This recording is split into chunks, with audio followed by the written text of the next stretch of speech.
সাধু জীবনের প্রথম দিকে যখন তিনি অর্থাৎ পূজ্যপাদ আত্মস্থানন্দজি মহারাজ শ্রীমৎ স্বামী বিরজানন্দজির সেবক ছিলেন, তখন তিনি অত্যন্ত দক্ষতার সঙ্গে পূজ্যপাদ মহারাজের সেবা যত্ন করতেন।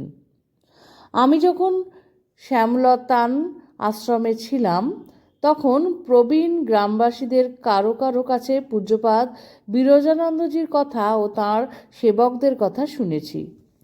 তাদের মধ্যে বল্লদেব নামে একজন ছিলেন।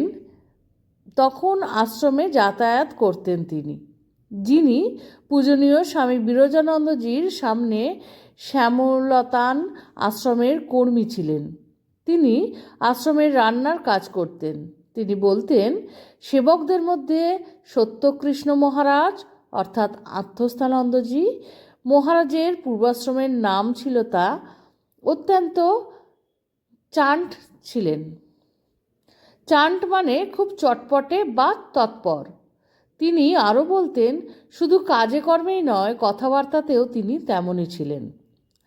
আবার আমরা পরবর্তী সময় মঠে দুর্গাপুজোর সময় বা কালী পূজার সময় রাতে তাকে মন্দিরে ঘণ্টার পর ঘণ্টা একটানা জপ ধ্যান করতে দেখেছি। যখন তিনি সহকারী সাধারণ সম্পাদকের কাজে নিযুক্ত ছিলেন, তখনও সুযোগ পেলে একান্তে সাধন ভজনের জন্য কোথাও গিয়ে কিছুদিন কাটিয়ে আসতেন। তেমনই একবার তিনি কালিম্পংয়ে কিছুদিন নির্জনে থেকে সাধন ভজন করে আসেন।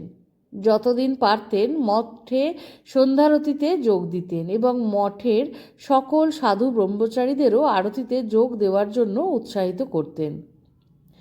সঙ্গীতে তাঁর অনুরাগ ছিল এবং গান শুনতে ভালোবাসতেন।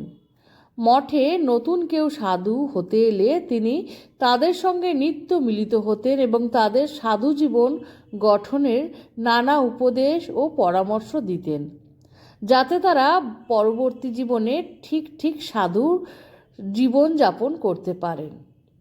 এরকমই নানা বিষয়ে মহারাজজি সম্পর্কে আমরা জানতে পারি বিভিন্ন বই থেকে। সেরকমই আজকের কিছুটা সকলের সাথে ভাগ করে নিলাম। আশা করি যত বেশি মহারাজদের চেনা যাবে, তত বেশি আমরা ঠাকুরকেও চিনতে পারব, কারণ তাদের মধ্যে দিয়েই তো ঠাকুর বিরাজমান আমাদের সামনে। আজকে ছোট্ট ভিডিওটি আশা করি ভালো লেগেছে। ভালো লাগলে সঙ্গে থাকবেন। শ্রী শ্রী ঠাকুর, মা, স্বামীজি, আমার গুরু মহারাজ এবং অন্যান্য মহারাজদের শ্রীচরণে শতকোটি প্রণাম।